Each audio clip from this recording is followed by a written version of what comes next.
You've been all over, man. Yeah, I've been everywhere. Just making the rounds. Are you getting sick of it yet? In your career, I mean, you've probably done 1 million interviews. Yeah, I've done a lot of interviews. It's always the same. Like, I guess it's a little different now because there's podcasts. ESPN's getting into, Bellator, UFC. So it's a little different. But back in the day, the interviews were kind of all the same. I feel like it's a little different now. No, in America it's different. But I remember when I used to fight in Japan, I could pretty much recite the interview before it starts. And, they after like maybe a year of being there, they already knew that I was going to run the interview. It's like, first thing you do, you sit down like, how is your condition? How's your condition? How your condition? Every interview is all the same. All the same? I think that's why you kind of propelled yourself into the limelight, because obviously you can fight, you're knocking dudes out and all that. Sometimes. But also, like, you were the guy where we wanted to listen to your interviews. Yeah. Like, you were one of those first guys who you were entertaining. Like, a lot of guys' interviews, they're just, it's whatever, it's not a big deal. I've been trying to say, a big deal. I've been trying to say that, like, people didn't want to hear me. I used to try to say something, and sometimes the promoters, I'm not going to say it in their name. Then they try to censor me and stuff like that. Don't say this, don't say that. Sometimes I was like, man, like now you got Conor McGregor going out there doing all this stuff, talking about money, all this stuff. I was doing all this stuff, and then I was told like, oh, you gotta stay away from this, you gotta stay away from that. Stop humping reporters and all this stuff. And I'm like, now I look back, I'm like, man, I was the first Conor McGregor. I was Conor McNigger. like, Conor McNigger. Call me Conor McNigger. And that's so ridiculous. It's ridiculous. You were one of the first guys who, it wasn't like the cookie cutter interview, but that's why we loved you. Like, everyone's like, oh, hell yeah, Rampage, because you could back it up. But then, I think the worst thing they can do is censor you guys. Yeah. Like the same thing with the NFL, NBA. I don't want that cookie cutter interview, man. Going, tough defense, you're going out there, give it our all. I don't want that bullshit. I want to be like, dude, we're going to fuck these guys up. Like, I want realness. Right, and that's one good part about being a fighter. We can say whatever we want, right? And you can tell like a lot of the basketball players, football players, they've had media training. But the reason why, like, I stepped outside of MMA to do movies, and the media there will get you. They will twist what you say. Like TMZ, I did some shit for TMZ, and now they post like, I hate my male fans.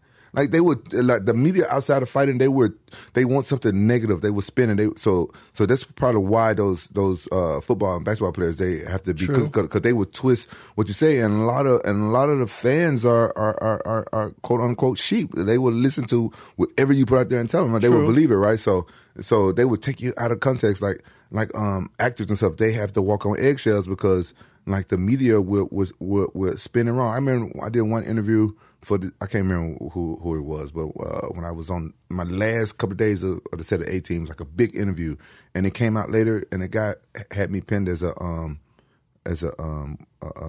dude that hated gay people or whatever. What you call those, gay bashers? Yeah. He had me looking like one of those people from the interview that he was asking me about the makeup and stuff like that. I'm like, well, I'm a fighter. I'm not used to putting on makeup on me. You know what I'm saying? I'm an alpha. Joking around, yeah. I was just saying. I was just keeping it real, like, and telling them like, no, that's not the part of acting I like.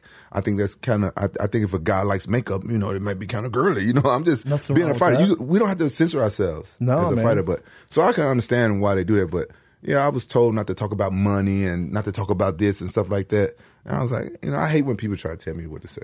But from you, like, that's your natural instinct. Like, you're a guy who likes to have fun and goof around. Yeah. But for a lot of guys, especially in the UFC and Bellator, you see where it's not natural, but they feel like they have to do it now. Because if they want to be the next Rampage Jackson or the next Conor McGregor, it's forced. Yeah. Like, you see Ben Rothwell. I love Ben Rothwell, and he knocked my ass out. But like, some of his interviews, I'm like, bro, you are reaching here, man. Yeah. Like, there's a lot of guys get on the mic, and it's not natural to them. But they feel like they have to do it because now it's part of the kind of the business plan. Yeah, if you think about it, that's probably why pro wrestling is so successful and so good. Like, they get people who can be a character. Like I said, like Ben Rothwell, like, what is his nickname? What is his character? He already don't have persona character. So those people, like, they don't have any creativity. Not to say anything bad about Ben. I like Ben. I love Ben.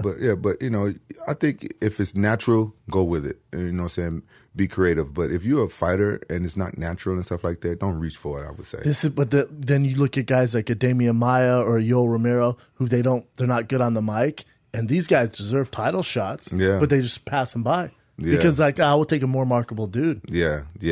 So because in the world of getting pay-per-views and getting sales, you got to do what kind of is going to get the attention of the fans. Right. I would say maybe those guys need to do some not media training, but you know what I'm saying, like that's on the UFC and Bellator though. Like, I'm sure if you talk to Scott Coker, and we've had many of conversations, I'm sure he'd be down for it, because in the WWE, even the NBA, NFL, and college, we had a bunch of media training, man. Yeah. Martial arts, you don't need Taekwondo gym. There's no media training. No media training. If you're doing Taekwondo as a kid, you're probably the introverted kid who wasn't good at anything else. Yeah. So if anyone needs it, it's those type of dudes. Yeah, they probably need some type of training to come up with persona. Yeah, man. Persona training. Like, it's good to entertain the fans before and after the fight. That's what me. I've always told people that I'm a comedian pretending to be a fighter, but because I really don't have the balls to get up on the stage and just tell jokes.